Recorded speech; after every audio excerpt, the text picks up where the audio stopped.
안녕하세요. 허브경제TV입니다. 오늘 볼 종목은 SK바이오사이언스라는 종목 좀 보도록 하겠습니다. 지금 뭐 수익성 지표, 그래서 뭐 이렇게 IR 자료에 보면은요, 뭐 이거 실적 관련해서 좀 이슈가 나왔습니다. 그래서 요것만 좀 간단하게 보고 좀 밑으로 넘어가도록 하겠습니다.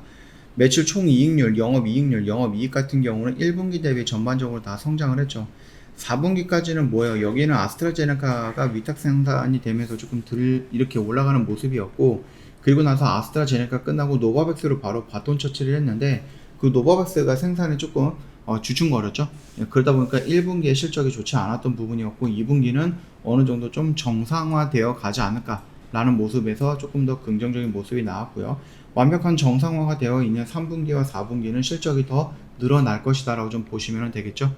자, 이런 모습들 놓고 보면은 실적이라든지 매출 이런 부분에 대해서는 걱정할 필요는 없다, 이렇게 봐주시면 될 것 같습니다. 자, 일단 스카이코비언, 이게 좀 중요한 키워드로 좀 작용이 될 것 같습니다. 개발 의의라든지 후속 개발 계획에 대해서 조금 얘기를 해주고 있는데요. 스카이코비언 같은 경우는 국내 코로나 처음으로 만들었던 토종 백신인 부분이겠죠. 네, 이런 것들을 놓고 본다고 했을 때 기본은 만들어졌으니까 여기에서 추가로 플러스 알파 해갖고 변이 바이러스에 조금 더 빠르게 대응할 수 있는 모습들, 화이자나 모더나 같은 경우도 일단 차세대 백신이 나온다 뭐 이런 식으로 얘기를 하고 있거든요. 그렇기 때문에 기본이 만들어져 있는 상태에서, 기준이 되어 있는 상태에서 뭔가가 진행이 된다라고 했을 때는 이 기준을 만들기 전에는 조금 더 빠르게 움직일 수 있다라고 보시면 될 것 같습니다. 그래서 SK바이오사이언스가 우리가 조금 더 중요하게 봐야 되는 것들은, 우리나라에서 아직까지는 기준이 만들어져 있는, 그러니까 코로나 백신을 만들었던 회사가 없기 때문에 바이오사이언스가 누구보다도 앞장서 있다라고 좀 보시면 될 것 같습니다. 그래서 이제 팬데믹 대응하기 위해서 뭐 프로젝트를 좀 구축을 한다 뭐 이런 얘기가 있는데, 팬데믹의 발생 시 백신 개발부터 공급까지 전 프로세스를 진행하기 위해서 구축을 했다. 그래서 뭐 리서치를 하고 임상을 하고 허가를 하고 생산하고 이 모든 밸류체인은 SK바이오사이언스가 진행을 한다라고 보시면 될 것 같습니다. 국내 공급이라든지 글로벌 공급도 또 추진을 하고 있습니다. 그뿐만 아니라 이제 뭐 MFDS 허가 기반으로 글로벌 허가 프로세스도 진행을 한다라고 합니다. 이거 같은 경우는 뭐 WHO, 미국, 영국, 유럽 이런 것들도 다 필요한 부분이겠죠. 우리나라에서만 승인이 된다라고 해서 이거를 전 세계적으로 뿌릴 수는 없는 부분이기 때문에 충분히 우리나라에서 어떤 것들이 만들어지면은 이제 다른 데로 전 세계적으로, 특히 국제기구인 WHO의 승인을 받아야 되는 부분이겠죠. 그 흐름을 놓고 보시면 될 것 같습니다. 그뿐만 아니라 넥스트 팬데믹, 이게 코로나 이후로 어떤 것들이 또 올지는 모르겠지만은 이 대응하는 기술이라든지 경험 및 시설을 확보했다 라는 부분이 굉장히 의의를 갖게 된다라고 보시면 될 것 같습니다. 백신을 한 번이라도 만들어 본 경험이 있는 회사와 백신을 만들지 못했던 그 경험이 없는 회사의 질적 차이, 또는 뭔가 그 스피디한 모습이라든지 뭐 빨리빨리 치고 나가는 이런 모습에서는 차이가 좀 많이 날 거다라고 좀 보시면 될 것 같습니다. 그렇기 때문에 이번에 코로나가 지금 팬데믹이 2년이 지나가고 나왔는데, 2년이라는 시간이 지나갔고 이번에 그 백신이 나왔는데 이걸 가지고 너무 늦게 나온 게 아니야? 라고 평가하시는 분들도 있을 거예요. 충분히 있을 수는 있지만, 그럼에도 불구하고 이 백신을 만들어 봤다라는 경험, 노하우, 아니면 이 기술력, 이런 부분들을 놓고 본다라고 하면은 이거는 무시할 수 있는 부분은 아니에요. 그렇기 때문에 백신 개발 플랫폼에 대한 기술, 그걸 갖고 있다라는 거, 글로벌 임상을 했다라는 거, 허가 프로세스를 알고 있다라는 거, 그 다음에 글로벌 수준의 퀄리티의 생산 시설을 확보했다라는 거, 이것만으로도 2년 동안 SK바이오사이언스는 진짜로 어마어마하게 성장을 한 회사로 자리매김했다라고 좀 보시면 될 것 같습니다. 국내외 허가 및 후속 개발 계획을 놓고 본다라고 했을 때, 이거는 이제 2분기, 3분기, 4분기까지 쭉 진행이 될 거예요. 국내에서는 이미 허가가 났죠. 그러면 영국과 유럽, WHO 쪽에서도 허가가 나오는 것들을 좀 봐야 될 것 같고, 부스터샷이라든지 아니면은 청소년 또는 소아 어린이들 이런 부분까지 해갖고 좀 적응증을 조금 넓혀나가는 이런 임상이 진행이 될 거다라고 좀 보시면 될 것 같습니다.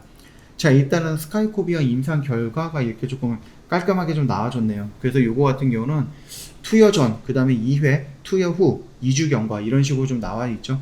그러면서 여기서 좀 보여줬던 이런 수치들을 보면 어마어마하게 뭔가가 성장이 되어 있는 모습이 나올 수 있다라고 좀 보시면 될 것 같습니다. 그래서 요것도 마찬가지고요.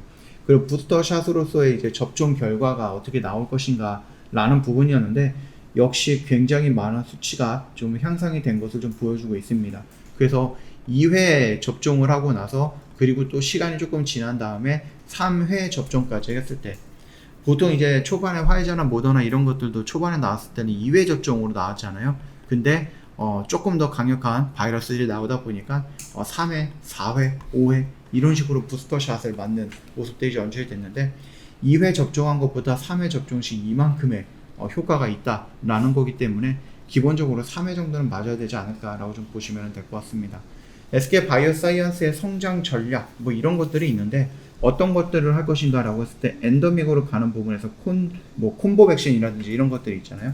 그리고 뭐 기초 백신, 프리미엄 백신, 그다음 백신 CDMO라든지 세포 유전자 치료제라든지 아니면 글로벌 흐름이라든지 아니면 글로벌 협력 기구의 성장이라든지 아니면 넥스트 팬데믹을 대응하는 부분들.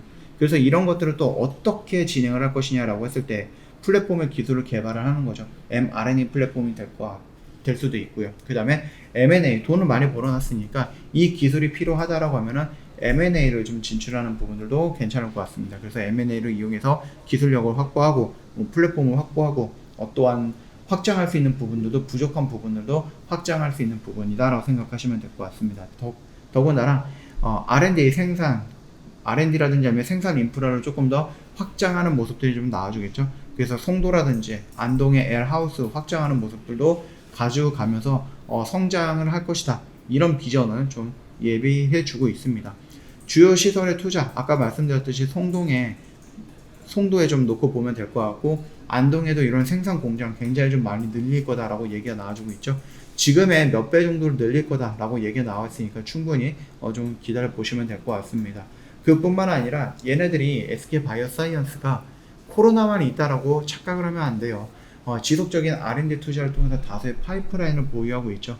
그래서 대규모 글로벌 시장을 목표로 해서 블랙버스터 파이프라인 성과를 기대하고 있는데, 자, 일단은 뭐 독감 백신, 오케이, 이거는 나왔습니다. 이건 나왔고, 그 다음에 이제 콤보 백신, 그 다음 범용 코로나, 이런 부분에 대해서는 임상을 계속해서 좀 진행을 할 거다라고 좀 보시면 될 것 같습니다. 더군다나 우리가 조금 기대하고 있는 부분이 뭐죠? 차세대 페론구균 백신, 이 부분인데요. 지금 임상 이상을 미국에서 진행을 하고 있거든요. 이게 뭐 당장 내일 아침에 어떤 결과가 나온다라고 볼 수 있는 것은 아니지만 그럼에도 불구하고 조금 더 긍정적으로 우리가 생각할 수는 있다. 그래서 이것도 기다린다라고 했을 때 충분히 이 공장 L하우스가 확장이 되면은 그 확장된 어느 하나의 생산 라인을 차지할 것이다 라고 좀 봐주시면 될 것 같습니다. 그러면서 조금 여러 가지가 있습니다.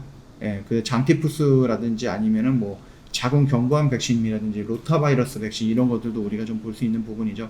더군다나 이제 독감 백신의 생산 이런 부분들도 지금은 이제 아스트라제네카라든지 노바백스 백신을 생산을 하기 위해서 잠깐 중단이 되어 있는 상태이긴 하지만 그럼에도 불구하고 계속해서 이런 것들은 뭐 백신의 위탁 생산이라든지 이런 것들이 조금 줄어든다라고 하면 독감으로 다시 한번 진출할 수도 있겠죠. 지금 한 거의 2년 정도는 좀 쉬고 있는 모습이긴 하지만 충분히 그쪽으로 넘어갈 수 있는 구간이다라고 생각해 주시면 될 것 같습니다. 그래서 오늘 IR 자료가 조금 나아갔고 실적이라든지 아니면은 미래라든지 아니면 지금 얘네들이 갖고 있는 파이프라인이라든지 이런 부분에 대해서 다시 한번 살펴봤습니다. 요즘 참고하시면 되겠고 일단 차트로 넘어간다라고 하면 살짝 아쉬운 모습이 나옵니다. 여기 라인에서 잘 지지받고 이렇게 올라가줬으면 굉장히 좋았을 것 같은데 살짝 떨어지는 음봉이 두 개가 형성이 됐죠. 이러면서 지금 21선을 이탈하는 모습까지 나와줬기 때문에 살짝 아쉽기는 합니다. 그럼에도 불구하고 아직까지는 이 박스권을 완벽하게 이탈하는 모습이 연출되지는 않았기 때문에 우리 이렇게 한번 좀 기대해봐도 되지 않을까 라고 좀 말씀을 드릴게요.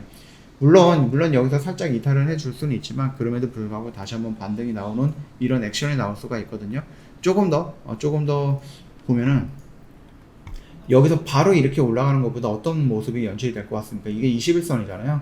올라가면 여기 라인에서 저항받고 눌리는 부분에서 이중바닥을 형성하고 이렇게 올라갈 확률이 높아요. 그렇기 때문에 이 모습이 나오는지 아니면 그냥 외바닥으로 강하게 치고 올라가는지 또는 올라가면서 저항받고 눌리면서 이 지지라인을 실패하고 지지라인 지지 실패하고 떨어지는지 이렇게 세 가지 유형으로 좀 나눠서 좀 지켜보도록 하겠습니다.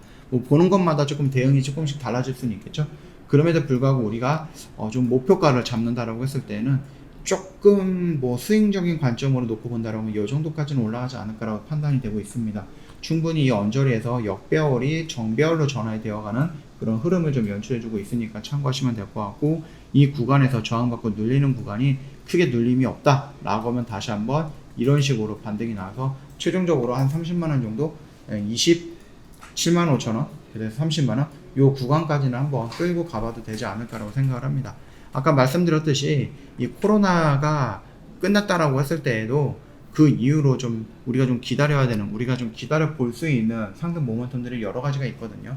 그 흐름들 체크하시면서 좀 가지고 가는 것도 괜찮다라고 좀 말씀을 드리면서 오늘 영상은 여기서 좀 마감하도록 하겠습니다.